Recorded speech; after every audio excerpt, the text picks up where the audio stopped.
Hey guys, Foxdrop here with a patch breakdown video. This is patch 4.13. This is the patch that came out the other day.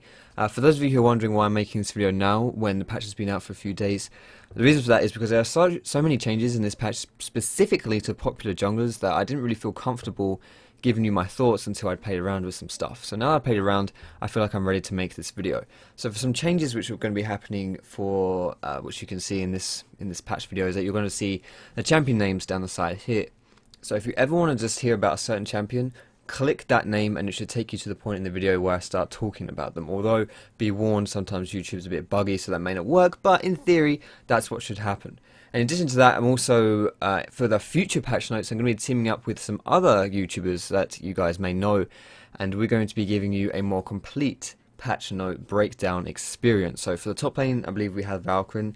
For the jungle, I'm going to be doing that. For mid lane, we'll have Shakarez or Kailbot. AD carry will be my brother Fire, and for support, we have Impact. So whatever you need to know about the patch notes, I'll be linking their videos in the description for the future patch note videos, and you should just go check them out. Now, first and foremost to say is I'm not going to be reading all of these details out to you for this patch. If you want to see the patch note details yourself, I'll link to this webpage in the description and you can check it out. First things first is Elise. Her Cocoon and Repel have been nerfed. The Cocoon is thinner and Repel has a shorter range.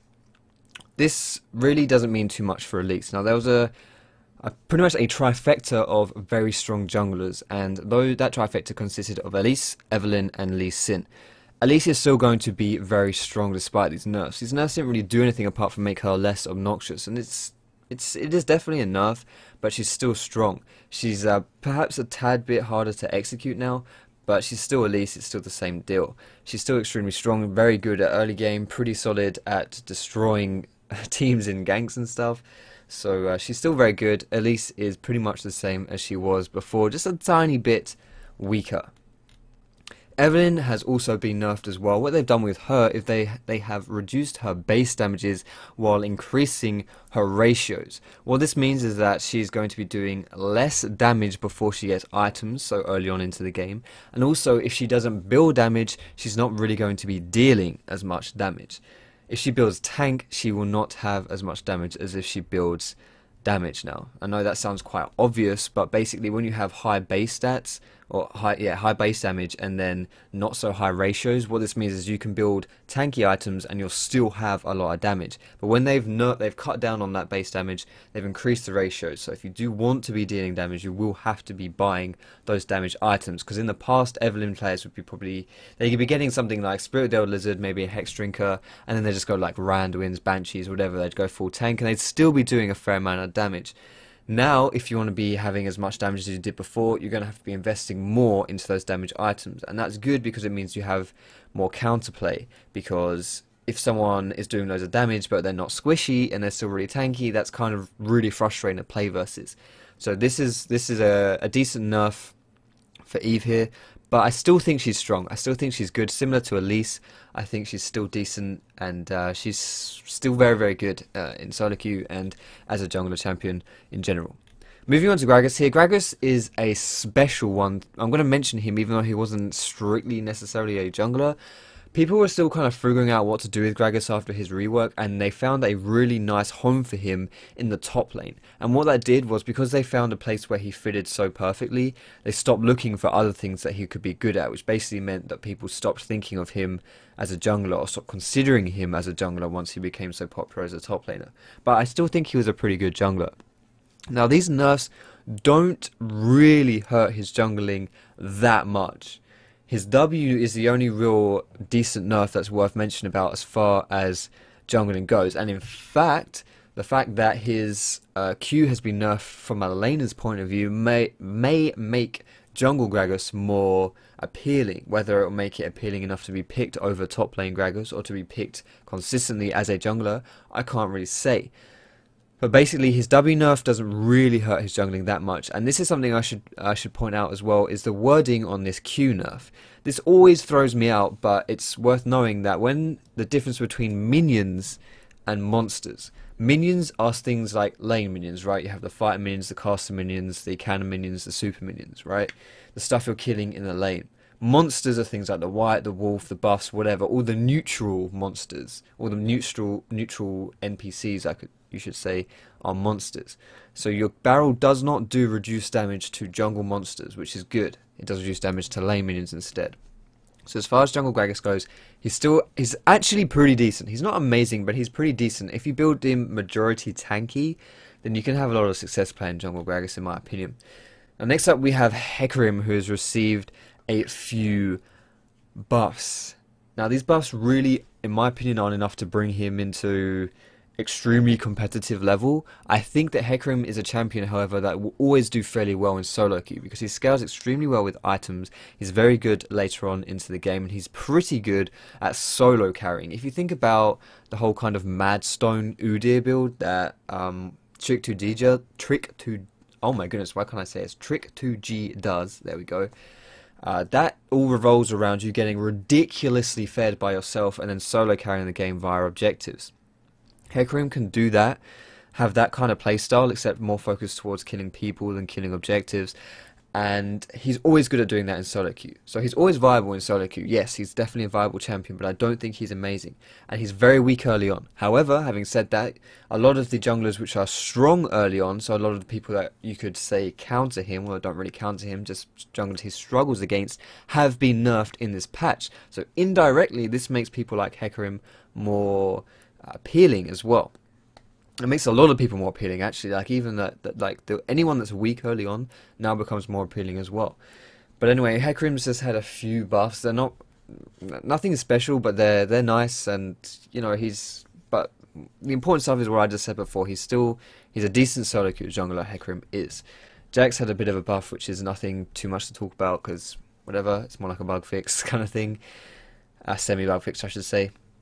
Now, Lee Sin change is I imagine something which you guys really want to hear my opinions on. I'm basing that off of how many questions I've been asked about. About what do you think about the Lee Sin changes? Lee Sin has been a champion that is one of the strongest junglers, if not the strongest jungler, for a very long time.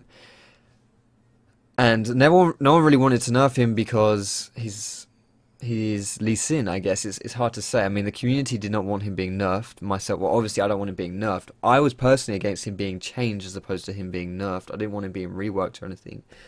But he did need some number tweaks. However, they haven't number tweaked him. What they've done is kind of a compromise. They haven't reworked him. They've just taken bits out of his kit and changed bits of his kit. Now, there is a lot to talk about a lot to say about the Lee Sin nerfs, not just in this patch, but in previous patches as well. So much so that I actually want to dedicate a video on its own to talking about this. So I'm going to link that video. I'll have it on screen now, and also I'll put it in the description as well. It may not be out by the time this video comes out, but check it in a few days and it should be out.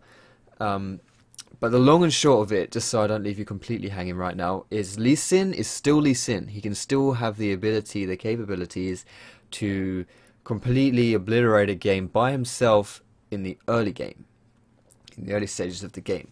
However, he now has, not only does he have some difficult matchups in the jungle as far as fighting goes, which traditionally Lee Sin didn't have. Lee Sin was always very, very strong at 1v1ing, pretty much being able to kill anyone unless he was behind. Now he has some tough matchups, and also the key point I want to make is that Lee Sin now is at a stage where he's still, in my opinion, when played optimally, he's still very strong. He's still a good jungler, but it's actually quite difficult to play him to that level, not just because of this whole kind of Lee Sin being really hard to play, which is a lot of people disagree with that statement, but when you compare it to other junglers, you have to say he's hard to play because a lot of other junglers don't have any mechanics whatsoever. But Lee Sin is difficult to play in comparison to everyone else. Why would you pick someone which has high mechanics to the extent where you can, human error or whatever, you can fail with this guy quite easily, and then you get shoved down to like garbage tier champion? Why would you play this guy when you can play a champion which is just point and click, that you walk up to people, you do your shit, and you're just as effective without that whole kind of risk of you playing a high mechanical champion, which gives you the ability to fail on them. that's kind of my opinion. My opinion is that if you are really, really hungry for the elo, I probably wouldn't even recommend playing Elise because I think you have to be on point every single game in order to make it worth playing. And I think that you are most likely, you're going to be a lot more consistently playing well, consistently successful if you're playing a champion which doesn't require all those mechanics, which requires less mechanics. Even someone like Pantheon, for example, who you just point and click on, you're probably going to have more consistent success on someone like them than you are on Elise. That's my opinion, but like I say, I'll have a much more in-depth look at the nerfs in a different video. Olaf as well has received some buffs. Now Olaf is a pretty good jungler. Olaf is, I've always thought Olaf is always a viable jungler in my opinion. He's been for a very long time viable. I personally don't play him because I find him really boring to play, but I think he's decent, and I'm glad that no one plays him because he's really annoying to play versus. He's really hard to, he just like takes huge dumps when he carries. It's really frustrating. But yeah, so his Q's had a buff. Oh, he's got buffs all over the shop, basically. He's but these are all just number buffs, basically. They haven't like changed anything about him. They haven't improved his kit or anything like that. They've just made what he has even stronger. And I like, if you're sitting there and you're like, oh, I like playing Olaf, but I never really see him played. I don't really think he's good enough to be playing in solo queue. Mate, forget about that. Play Olaf in solo queue. Olaf is pretty decent. I wouldn't say he's like top tier, but he's definitely a solid solo queue jungler in my opinion. And I think he fits the meta quite nicely as well, actually, when you have a lot of these carries now who are like late game carries, but also like someone like Kog'Maw, for example, who is very immobile. Mobile champions aren't really that popular right now, but because of the unpopularity, that's not really a word, but because assassins aren't as popular right now, you can get away with playing less mobile champions, less mobile carries, because you don't really have those threats coming in from everywhere. Olaf is one of those champions where if someone doesn't have an escape, you can't kite an Olaf. All you can do is run away from him. So if someone doesn't have the ability to run away, you absolutely destroy them playing Olaf. So I think Olaf is pretty decent. Now all this stuff here is bug fixes and things, not really worth mentioning. I guess Kayle, I could mention about Kayle because she's a fairly decent jungler. I don't really think these changes do anything. They're slight buffs. But I personally think Kayle is still decent as a jungler in my opinion, so yeah, Kayle is cool. Lissandra isn't really a jungler, but she's one of the champions, the mage champions, which I like to play as a jungler. And these buffs are quite good actually. They're not so bad because the cooldown reduced on your Q is kind of cool to help you spam it through the jungle, so that's nice. But I think everything else doesn't really apply to jungling. I guess you could make an argument for Yasuo, but these nerfs, I feel like these nerfs, this shield duration is actually a pretty big nerf for Yasuo jungle, because shield duration, your shield very rarely gets popped when you're in the jungle. It's just that it's like Riven shield. Your shield won't get popped by the jungle damage, it'll just expire. So the less time it's up for, the more damage you'll be taking. And but if your shield does get instantly popped, then it doesn't matter if it's up for 5 seconds or 1 second. If you lose that shield within 0.5 seconds, it doesn't matter how long it lasts. You've lost it in 0.5 seconds. But it's kind of the opposite for jungling, and so this shield duration nerf kind of hurts. But no one really plays this shield as a jungle anyway, and everything else is like 80 carries and shit, and there's nothing really to talk about. Braum jungle has been hurt quite a bit, I guess, with this passive nerf, and also the mana increase on his W, which would give you free stats, so that kind of sucks. But he was already nerfed quite hard for the jungle in previous patches as well, which is understandable because he's such a strong laner. And the last thing I want to talk about as well here is exhaust. Banshee's Vow, I guess you could make a point for, but whatever. Banshee's is still good. Mages has had like a quality of life change, but where's the exhaust change? Here it is. So your exhaust now, exhaust is not as strong, which is nice, because exhaust is one of the most frustrating summoners to go up against as a jungler, because it would pretty much nullify a gank. They'd stick exhaust on you, it's like boom, like there goes your gank. You can't do anything. Now this has been nerfed, which is nice. I like this. But still, heal, the move speed on heal, I'm glad this has been nerfed, but it's still pretty high in the early ranks. It's just not as high in the late ranks. And in the early ranks is really when you're going to be ganking anyway, so that's still frustrating to play versus, but whatever.